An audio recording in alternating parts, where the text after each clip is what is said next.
வணக்கம். வசியின் வாசிப்புகளில் சிவகாமியின் சபதம் 3ஆம் பாகம். பிச்சுவின் காதல். அத்தியாயம் 55. கத்தி பாய்ந்தது. மாமல்லர் முதலியோர் சென்ற பக்கத்தை சிவகாமி ஒரு கணம் வெறித்து நோக்கினாள். மறுகணம் படீரென்று பூமியில் குப்புற விழுந்தாள். அவளுடைய தேகத்தை யாரோ கற்புலனாகாத ஒரு மாய அரக்கன் முறுக்கி பிழிவது போல் இருந்தது. உடம்பில் உள்ள எலும்புகள் எல்லாம் நர நரவென்று ஓடுவது போல தோன்றியது. அவளுடைய நெஞ்சின் மேல் ஒரு பெரிய மலையை வைத்து அமுக்குவது போல் இருந்தது. அவளுடைய குரல் வளையை ஒரு விஷநாகம் சுற்றி இருக்குவது போல தோன்றியது. ஆயிரம் ஆயிரம் மின்னல்கள் பாய்ந்தன. ஒரு கணம் சுற்றிலும் ஒரே இருள்மயமாக இருந்தது. வீடும் விளக்கும் அவளை சுற்றி கரக்கரவென்று சுழன்றன. கீழே கீழே இன்னும் கீழே அதல பாதாளத்தை நோக்கி சிவகாமி விழுந்து கொண்டிருந்தாள். ஆகா, இப்படி விழுவதற்கு முடிவே கிடையாதா? என்றென்றைக்கும் கீழே கீழே போய்க் கொண்டிருக்க வேண்டியதுதானா? சிவகாமி, சிவகாமி என்று எங்கிருந்தோ யாரோ அழைத்தார்கள். அது மாமல்லரின் குரல் அல்ல. நிச்சயம் முகத்தின் அருகே நாகப்பாம்பு சீறுவது போல் சத்தம் கேட்டது. உஷ்ணமான மூச்சு முகத்தின் மீது விழுந்தது. சிவகாமி கண்களை திறந்தாள். ஐயோ, படமெடுத்தாடும் சர்பத்தின் முகம், தீப்பிழம்பாக ஜொலித்த பாம்பின் கண்கள். இல்லை இல்லை, நாகநந்தி பிச்சுவின் முகம். அவர் மூச்சுவிடும் விஷக்காற்றுத்தான் தன்னுடைய முகத்தின் மேல் படுகிறது. சிவகாமி ஒரு பெரும் பிரயத்தனம் செய்து பளிச்சென்று எழுந்து உட்கார்ந்தாள். பிச்சுவை விட்டு விலகி சற்று தூரத்துக்கு நகர்ந்து சென்றாள். அவள் தேகமெல்லாம் படபடத்து நடுங்கியது. நாகநந்தி அவளை கருணையுடன் பார்த்து, பெண்ணே, உனக்கு என்ன நேர்ந்தது? என்ன ஆபத்து விளைந்தது? ஏன் அவ்வாறு தரையில் உணர்வற்று கிடந்தாய்? பாவம், தன்னந்தனியாக இந்த பெரிய வீட்டில் வசிப்பது சிரமமான காரியம்தான்.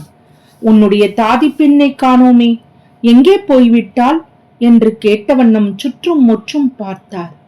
அப்போது அவர் பார்த்த திக்கில் மாமல்லர் போகும் அவசரத்திலே விட்டு விட்டு போன தலைப்பாகையும் அங்கவஸ்திரமும் கிடப்பதை சிவகாமி பார்த்து பெருந்திகிலடைந்தாள். நாகநந்தி அவற்றை கவனியாமல் திரும்பி சிவகாமியின் அருகில் வந்து, பெண்ணே, நான் சொல்வதை கேள், உன்னுடைய நன்மைக்காகவே சொல்லுகிறேன் என்று சொல்லிய வண்ணம் சிவகாமியின் ஒரு கரத்தை தன் இரும்பையொத்த கரத்தினால் பற்றினார். அப்போது சிவகாமியின் உடம்பு மறுபடியும் நடுங்கிற்று. கொடிய கண்களையுடைய நாகசர்பம் படமெடுத்து தன்னை கடிக்க வருவது போன்ற பிரமை ஒரு கணம் ஏற்பட்டது. சட்டென்று சமாளித்து கையை வெடுக்கென்று எடுத்துக்கொண்டாள். ஆ சிவகாமி, ஏன் இப்படி என்னை கண்டு நடுங்குகிறாய்?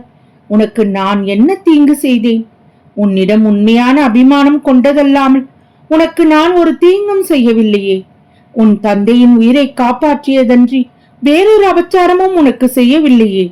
ஏன் என்னை வெறுக்கிறாய் என்று பிச்சு கனிவு ததும்பும் குரலில் கேட்டார். சுவாமி, தங்களை கண்டு நான் பயப்படவும் இல்லை, தங்களிடம் எனக்கு வெறுப்பும் இல்லை. தாங்கள் எனக்கு என்ன தீங்கு செய்தீர்கள்? தங்களை நான் வெறுப்பதற்கு எவ்வளவோ நன்மைத்தான் செய்திருக்கிறீர்கள் என்றாள் சிவகாமி. சந்தோஷம் சிவகாமி, இந்த மட்டும் நீ சொன்னதே போதும். உன் தேகம் அடிக்கடி நடுங்குகிறதே, அது ஏன்? உடம்பு ஏதேனும் அசௌகரியமா என்று வினாவினார். ஆம் அடிகளே, உடம்பு சுகமில்லை என்றாள் சிவகாமி. அடடா, அப்படியா? நாளை காலையில் நல்ல வைத்தியனை அனுப்புகிறேன். ஆனால் இப்படி உடம்பு அசௌகரியமாக இருக்கும் போது உன்னை விட்டு விட்டு உன் தாதி பெண் எங்கே போனாள்? எங்கேயாவது மூலையில் படுத்து தூங்குகிறாளா என்ன என்று அங்கும் இங்கும் சுற்றி பார்த்தார் பிச்சு.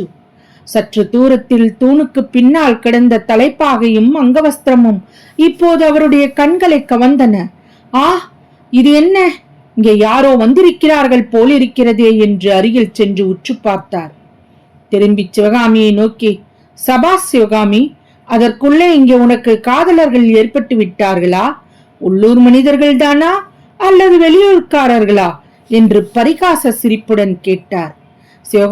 சிவகாமி மௌனமாய் நின்றதை பார்த்துவிட்டு, நல்லது, நீ மறுமொழி சொல்ல மாட்டாய், நானே போய் கண்டுபிடிக்கிறேன் என்று சொல்லிவிட்டு வாசலை நோக்கி சென்றார். அப்போது சிவகாமிக்கு இவள் புத்த பிச்சுவிடம் நம்மை காட்டிக் கொடுக்க பார்க்கிறாள் என்று மாமல்லர் சொன்னது நினைவுக்கு வந்தது. பளிச்சென்று பிச்சு அவர்களை கண்டுபிடிப்பதால் நடக்கக்கூடிய விபரீதங்கள் எல்லாம் நினைவுக்கு வந்தன. சிவகாமி துடித்துடித்து அங்கும் இங்கும் பார்த்தாள். இளவரசரின் அங்கவஸ்திரத்துக்கு அடியில் ஏதோ பளபளவென்று ஒரு பொருள் தெரிந்தது. சிவகாமியின் கண்களில் விசித்திரமான ஒளி தோன்றியது. பாய்ந்து சென்று அந்த பொருளை எடுத்தாள். அவள் எதிர்பார்த்தது போலது ஒரு கத்தித்தான். சிவகாமி அடுத்த கணம் அந்த கத்தியை புத்த பிச்சுவின் முதுகை நோக்கி எறிந்தாள். பிச்சு வீல் என்று சத்தமிட்டுக் கொண்டு விழுந்தார்.